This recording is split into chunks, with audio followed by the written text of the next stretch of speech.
बार 2 राखी बनवा लो, पिछले रक्षाबंधन में भी नहीं थे आप। मेरी प्यारी सी बहन को मेरी उम्र लग जाए। अल्ले अल्ले अल्ले, मेरी प्यारी गुड़िया। પરેડ નિરીક્ષણ કરવા માટે માન્ય મંત્રીશ્રીને આમંત્રિત કરવા માટે commander Shri S N. Chauhan, police inspector Morbi, headquarter Morbi આવી રહ્યા છે।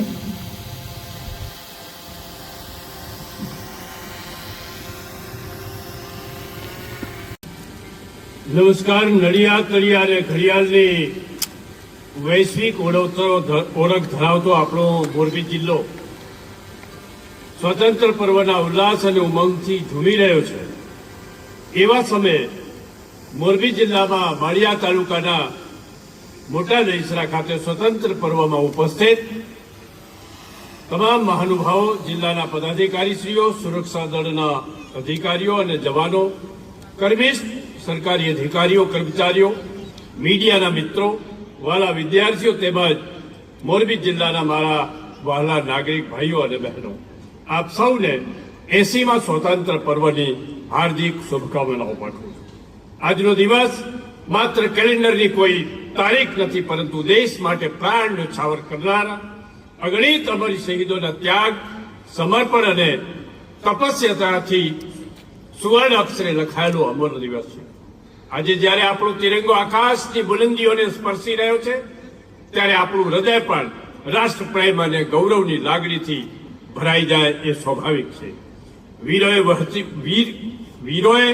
વહોરી વીર ગતિ, કર્યું માતૃભૂમિનું જતન, શૌર્યના પ્રચંડ પડઘમ થકી લડવૈયાઓએ પાછું મેળવ્યું વતન।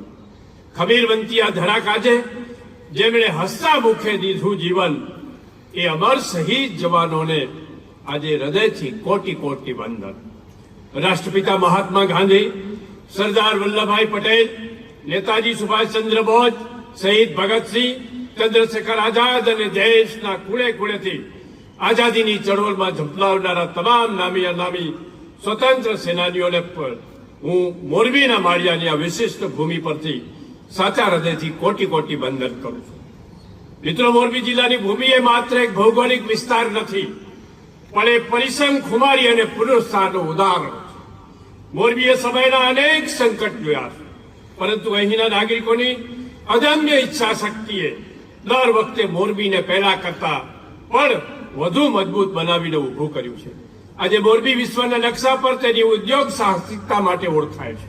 સિરામિક સિટી તરીકે જાણીતું આપણું મોરબી દેશના અર્થતંત્રમાં અને નિકાસ અને વિકાસના ક્ષેત્રે જે અમૂલ્ય યોગદાન આપી રહ્યું છે, એ આપણી મહેનત અને લગનનું જીવંત ઉદાહરણ છે। સ્વતંત્ર પર્વની ઉજવણી આજે માળિયા પંથકમાં શ્રીમદ રામચંદ્રની ભૂમિ ઉપર થઈ રહી છે। એમના વિશે કહું તો ધન્ય છે આ ધરા જ્યાં જન્મ્યા અને વિચર્યા શ્રીમદ રાજચંદ્રજી મહાન, ગાંધાજીના આધ્યાત્મિક ગુરુ એવા દિવ્ય પુરુષ શતાવધાન, સત્ય, અહિંસા અને ધર્મના જેના વિચારો હતા અતિ ગહન, ભાવપૂર્વક એ મહાપુરુષોના ચરણોમાં સત સત નમન।